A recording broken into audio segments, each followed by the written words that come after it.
नमस्कार, आप देख रहे हैं न्यूज 18। मैं हूं आपके साथ मेनका चौधरी। वक्त लाख टके की बात का। मैं हूं अनुपम और आइए सबसे पहले बात करते हैं बड़ी खबर का। यस बैंक के सह संस्थापक ने ईडी की पूछताछ में बड़ा दावा किया है, जिससे गांधी नेहरू परिवार मुश्किल में आ गया है। दरअसल राणा कपूर ने दावा किया है कि यूपीए सरकार के दौरान उन्हें प्रियंका गांधी से एमएफ हुसैन की पेंटिंग खरीदने के लिए मजबूर किया गया था। जी हां, उन्होंने कहा कि दबाव में उन्हें वो पेंटिंग खरीदनी पड़ी थी 2 करोड़ रुपए में। इस रकम का इस्तेमाल सोनिया गांधी के इलाज के लिए किया गया। ये बात ईडी की ओर से दायर चार्जशीट में सामने आई। चार्जशीट में ये दर्ज है कि पूर्व मंत्री मिलिंद देवड़ा ने बताया था कि अगर वो पेंटिंग नहीं खरीदते तो गांधी परिवार से संबंध बनाने में दिक्कत होगी।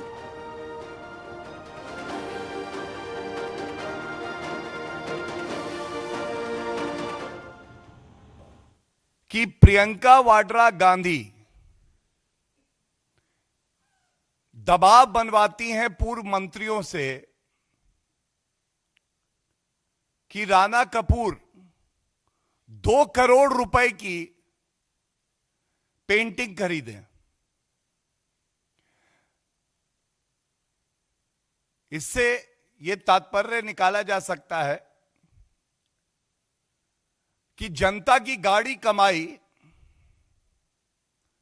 बैंक में जाएगी, उसके बाद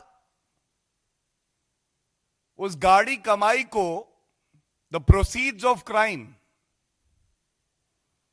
गांधी परिवार के पास पहुंचाया जाएगा।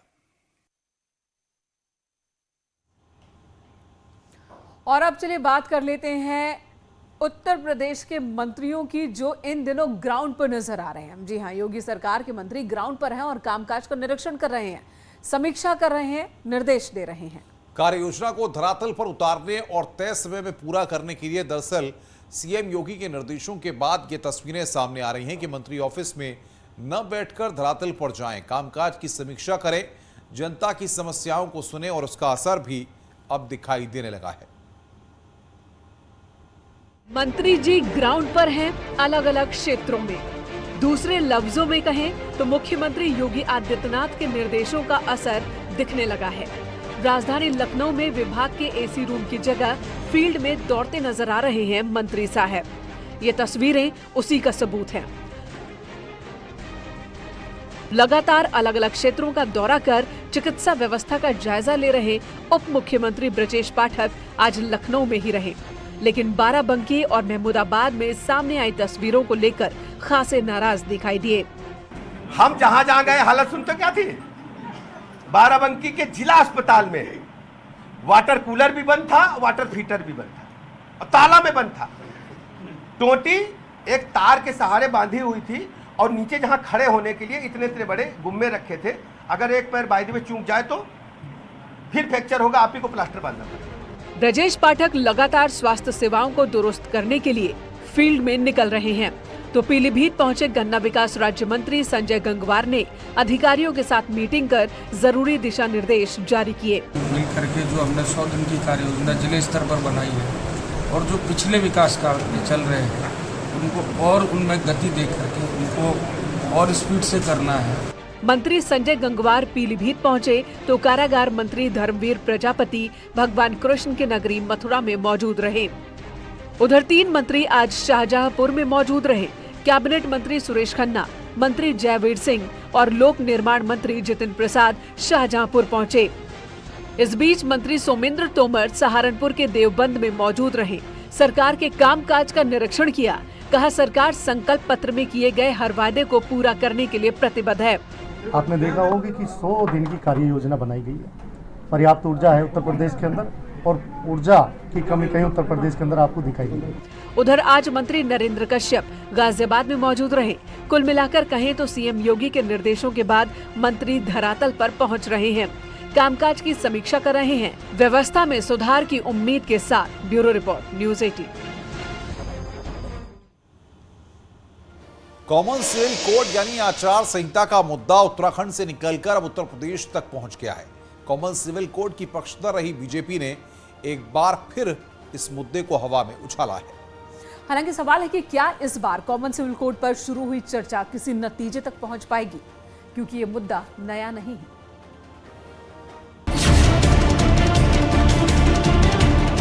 एक देश में एक कानून सबके लिए हो, इसकी आवश्यकता है। कॉमन सिविल कोड ये तो एक ऐसी चीज है जिसका सबको मांग करनी चाहिए, सबको स्वागत करना चाहिए। सभी कानून सभी के ऊपर लागू, और मैं समझता हूँ ये बहुत आवश्यक है। यूं तो कॉमन सिविल कोड की मांग पुरानी है, लेकिन इस मुद्दे पर अब नए सिरे से चर्चा हो रही है। पहले आवाज उत्तराखंड से उठी, अब उत्तर प्रदेश के रास्ते समान आचार संहिता पर चर्चा विस्तार ले रही है। किसी के लिए कुछ हो, किसी के लिए कुछ हो, इससे बाहर निकल करके मैं समझता हूँ सोचने की आवश्यकता नहीं है, और उत्तर प्रदेश सरकार भी इस दिशा में गंभीरता से विचार कर रही है। हालांकि केशव प्रसाद मौर्य के इस बयान पर उन्हीं के सरकार के मंत्री सुरेश खन्ना का तर्क अलग है। सुरेश खन्ना के मुताबिक कॉमन सिविल कोड के तहत आने वाले कई क्लॉज पहले से लागू हैं। अधिकार को छोड़कर बाकी सभी कानून सभी के ऊपर लागू, और मैं समझता हूँ ये बहुत आवश्यक है। अम्बेडकर जी ने भी कहा था। केशव प्रसाद मौर्य अपने बयान के जरिए सभी से इस विषय पर एकजुट होने की मांग कर रहे हैं, लेकिन आपको बताएं, शिवपाल यादव पहले कॉमन सिविल कोड की मांग कर चुके हैं। लोहिया जी ने 67 में आवाज उठाई थी, तो हम लोग आज ही उनके जयंती के शुभ अवसर पर समान नागरिक संहिता की आवाज। अब कॉमन सिविल कोड पर बहस भले ही तेज हो गई हो, लेकिन देश में कॉमन सिविल कोड हमेशा से विवाद का विषय रहा है। इसे एक वर्ग विशेष के विरोध में देखा जाता रहा है। अलग अलग धर्म के अलग कानून खत्म होंगे, मुस्लिम पर्सनल लॉ जैसे कानून खत्म होंगे, शादी, तलाक, उत्तराधिकार के लिए कानून, महिलाओं को ज्यादा अधिकार मिलेंगे, बच्चों को गोद लेने का कानून भी एक होगा। यही वो मुद्दे हैं जिसे लेकर हमेशा से विवाद छिड़ता रहा है, और अब जब चर्चा चली है तो कॉमन सिविल कोड का मुद्दा एक धर्म विशेष से जा जुड़ा है। इन विषय पे गंभीरता पूर्वक सरकार को विचार करना पड़ेगा, नहीं तो जिस प्रकार से धर्म के आधार पर पूर्व में देश का बंटवारा हो चुका है, उसी प्रकार और क्योंकि एक कौम की जहां संख्या बढ़ती है वहां वो कानून के दायरे में नहीं चलते हैं, वहां पर वो उनको शरीयत कानून चाहिए। कॉमन सिविल कोड का मुद्दा आजादी के बाद से चर्चा में है। बाबा साहेब से लेकर राम मनोहर लोहिया तक आवाज उठा चुके हैं, लेकिन कभी नतीजा नहीं निकला। लिहाजा अब जब चर्चा चली है तो उम्मीद की जा रही है इस दिशा में कोई ठोस कदम उठाया जाएगा। Bureau report, news 18। और अब बात समाजवादी पार्टी की कर लेते हैं। आज अखिलेश यादव ने कहा कि समाजवादी पार्टी आजम खान के साथ है, लेकिन आजम किसके साथ है, ये सवाल एक बार फिर से खड़ा हो गया आज के पूरे घटनाक्रम के बाद। जाहिर तौर पर लेकिन आज आई तस्वीरों ने समाजवादी पार्टी की टेंशन को बढ़ा दिया है। दरअसल समाजवादी पार्टी का एक डेलीगेशन आजम खान से मिलने जेल पहुंचा, लेकिन खबरों के मुताबिक आजम खान ने मिलने से इनकार कर दिया, जिस पर अब सवाल उठ रहा है।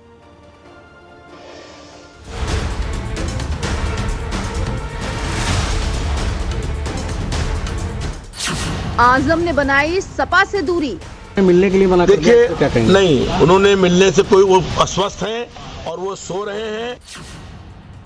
शिवपाल का हाँ, अखिलेश का ना। मुलाकात हुई या नहीं? आपकी मुलाकात मैं स्पष्ट बता रहा हूँ कि आजम खान साहब बहुत अस्वस्थ हैं और फांसी गारद की कोठरी के अंदर बंद हैं।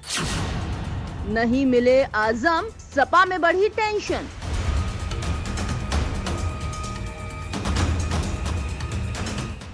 आजम खान समाजवादी पार्टी से नाराज हैं। समाजवादी पार्टी के अध्यक्ष अखिलेश यादव से नाराज हैं, पार्टी के नेताओं से नाराज हैं। ये खबरें तो पहले ही सामने आ रही थी, आज साफ भी हो गया कि आजम खान ने समाजवादी पार्टी से दूरी बनाने का मन बना लिया है।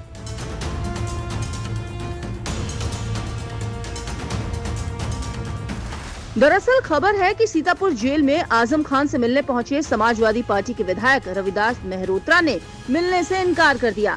हालांकि जब रविदास मेहरोत्रा से इस सवाल पर जवाब मांगा गया तो वो गोलमोल जवाब देते हुए नजर आए। उन्होंने मिलने के लिए मना कर दिया, तो क्या कहेंगे? नहीं, उन्होंने मिलने से कोई, वो अस्वस्थ हैं और वो सो रहे हैं। रविदास मेहरोत्रा से जितनी बार ये सवाल किया गया उन्होंने उतनी बार यही जवाब दिया या फिर टाल दिया। आरोप है आजम खां को तन्हाई बैरक में रखा गया है। सरकार उन्हें जेल में मारना चाहती है। करने का काम करेंगे। जिस तरीके से उन पर दमन जुल्म अन्याय हो रहा है, ऐसा लगता है कि प्रदेश सरकार चाहती है कि जेल में उनकी मौत हो जाए। अब सवाल है क्या, सपा से आजम खां ने दूरी बना ली है? आजम खां समाजवादी पार्टी छोड़ेंगे? शिवपाल यादव से हाथ मिलाएंगे आजम?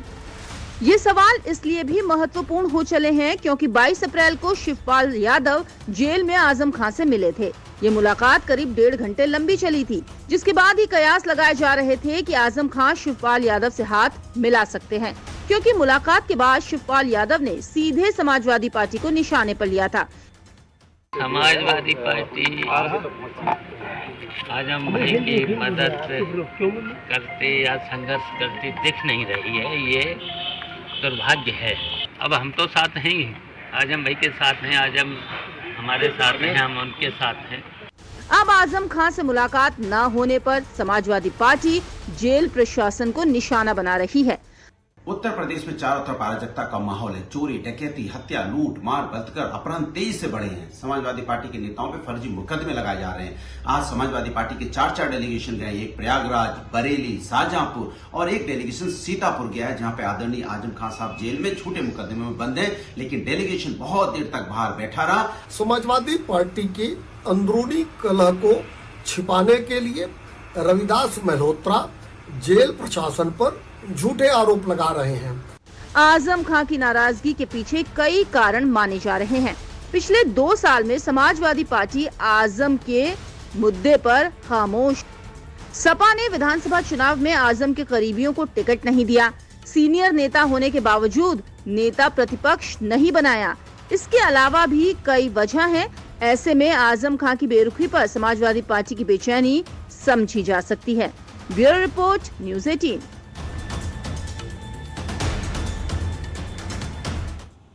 समाजवादी पार्टी के डेलीगेशन से आजम खान की मुलाकात न होने पर पार्टी कितनी टेंशन में है, इस बात से आप समझिए कि इस मुद्दे पर पहली बार अखिलेश यादव को बोलना पड़ा है। अखिलेश यादव ने कहा कि समाजवादी पार्टी आजम खान के साथ है और समाजवादी पार्टी बहुत जल्द ही आजम खान को छुड़ाने उनकी जमानत की कोशिश करेगी। साथ ही आरोप भी लगाए गए कि बीजेपी ने झूठे मुकदमे दर्ज करवाए हैं। जो समाजवादी पार्टी लीगली मदद कर सकती है वो करेगी, लेकिन उनके साथ जो अन्याय हुआ है वो भारतीय जनता पार्टी ने किया। भारतीय जनता पार्टी जानबूझ करके ऐसे अधिकारियों को लेकर गई जिससे उनके ऊपर अन्याय हो सके, झूठे मुकदमे लग सके।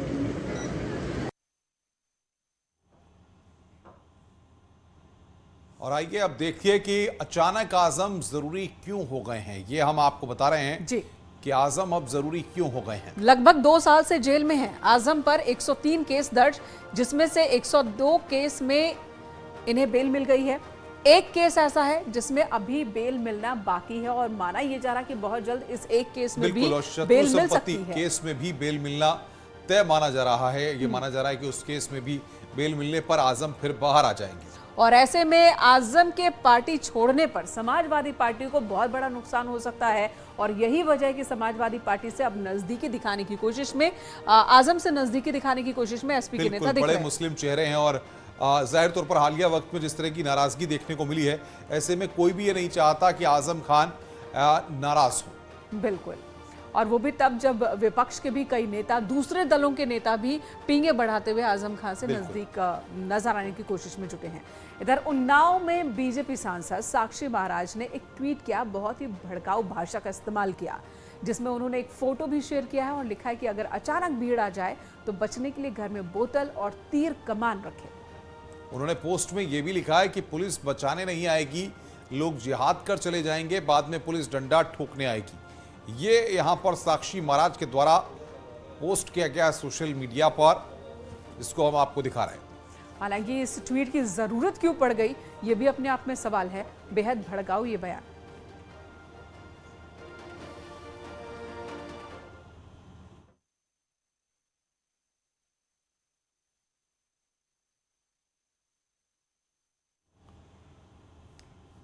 अमेठी में संदिग्ध हालत में लखनऊ निवासी दरोगा रश्मि यादव की मौत के मामले पर सियासत शुरू हो गई है। परिजनों से मिलने पहुंचे समाजवादी पार्टी के अध्यक्ष अखिलेश यादव ने कहा कि मेहनत और परीक्षा पास करके रश्मि को नौकरी मिली थी, लेकिन एक विशेष जाति का होने की वजह से ही उस पर पॉलिटिकल प्रेशर था।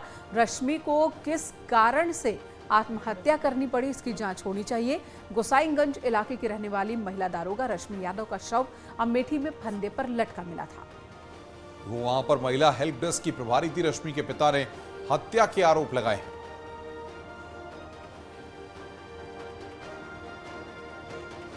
दुख है इस बात का कि जिसने पढ़ाई कर करके, मेहनत कर करके और परीक्षा पास कर करके नौकरी पाई हो, और नौकरी इसलिए पाई कि वो जनता की सेवा करना चाहते थे, लेकिन किन परिस्थितियों में उसे आत्महत्या करनी पड़ गई। और जो मुझे जानकारी मिल रही है, जो लोकल जानकारी मिली हैं, वो यही है कि कहीं न कहीं थाने पर पॉलिटिकल प्रेशर था। और अब बात उत्तराखंड की कर लेते हैं। उत्तराखंड के जंगल इन दिनों धधक रहे। हमारे पीछे भी स्क्रीन पर आप देख सकते हैं कि किस तरह से अलग अलग जिलों में जंगलों में लगी आग बेकाबू हो चली है। पिथौरागढ़, चमोली, नैनीताल, पौड़ी, उत्तरकाशी, अल्मोड़ा, बागेश्वर में जंगल लगातार जल रहे हैं और वन संपदा खाक हो रही है। ये तस्वीरें भी आप देख रहे हैं, अलग अलग जिलों की तस्वीरें हैं। हालात ऐसे बन गए हैं कि तमाम कोशिशों के बाद भी आग पर काबू नहीं पाया जा सका है। एक आंकड़े की अगर मुताबिक बात करें तो उत्तराखंड में 55 जगह पर आग लगी है और आग से अब तक 1500 हेक्टेयर, आपको बता दें कि जिस तरीके से 55 जगहों पे आग लगी हुई है, लगातार जंगल धरे, 1500 हेक्टेयर से अधिक वन संपदा मेघना इनका खास वहां पर खाक हो चुकी है। और टिहरी में एक वनकर्मी की भी मौत हुई है जी, और 2 जगहों पर वनकर्मी जख्मी भी हुए हैं आग बुझाने के दौरान। रुद्रप्रयाग और पौड़ी में 2 वनकर्मी जख्मी हो गए हैं और लाखों की वन संपदा अब तक खाक हो चुकी है। वन्य जीवों का नुकसान हुआ है और साथ ही वन्य जीव अब आबादी की तरफ बढ़ रहे हैं, ये भी एक खतरा बढ़ गया है।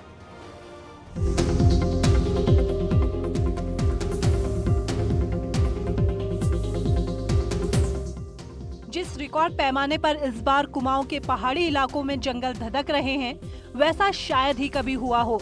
कुमाऊं के 4 पहाड़ी जिले अल्मोड़ा, पिथौरागढ़, बागेश्वर और चंपावत में अब तक 430 घटनाएं आग लगने की हो चुकी हैं, जिनमें आरक्षित वनों में 294 बार जबकि सिविल वनों में 137 बार आग लग चुकी है। यही नहीं, आग लगने से 21,89,000 का नुकसान भी हो चुका है।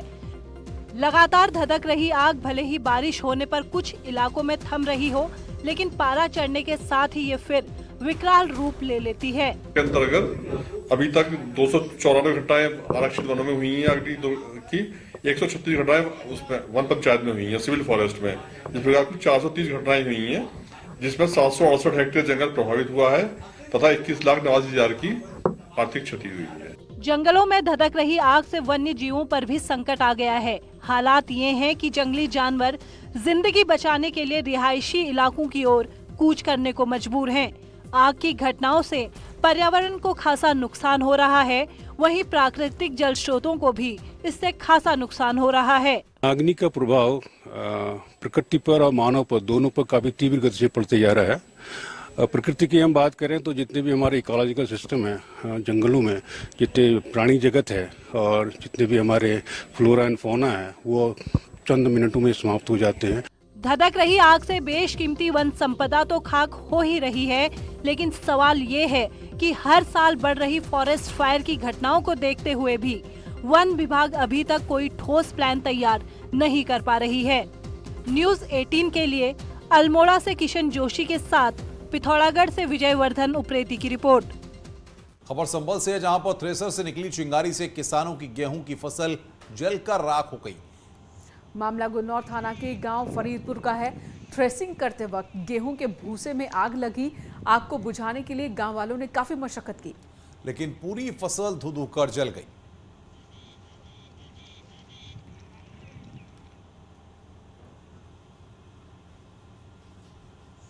और इसी के साथ यहां एक और ब्रेक के लिए रुकेंगे।